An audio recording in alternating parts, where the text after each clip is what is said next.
माध्यमात बातम्या येतात आपल्या प्रवेशाबाबत, आपली भूमिका काय? काय विचारायची गरज आहे मला सांगा की. मी कायमस्वरूपी सांगितलं की ह्या ओमराजेला एकदा आमदार आणि दोनदा खासदार हिंदुराय सम्राट शिवसेना प्रमुख बाळासाहेब ठाकरे, पक्षप्रमुख उद्धवजी ठाकरे साहेब ह्यांच्यामुळे मी झालेलो आहे. अशा परिस्थितीमध्ये संकटाच्या संघर्षाच्या काळात त्यांना सोडायचं काही कारण नाही.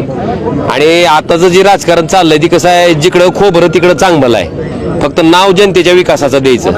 मला वाटते त्या धाटणीतले आम्ही नाहीत. आणि मला वाटतं आता परीक्षा किद्दा द्यायच्या, ह्या गोष्टीसाठी परीक्षा द्यायची किद्दा द्यायच्या त्याच्या पुढे आहे.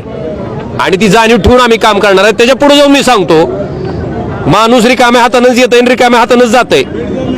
माणूस मेल्याच्या नंतर काय शिल्लक राहतंय, त्याचं नावच राहतंय. तुम्ही कधी ऐकलं का बॅगा भरून गेलं घेऊन म्हणून, वर जमीन लयमिटी घेतली वर घेऊन गेलं म्हणून? सगळं इथं ठेवायचंय. त्यामुळं माणसाचं नाव ही अखंड राहतं आणि ती नाव जपायचं कामा निश्चित.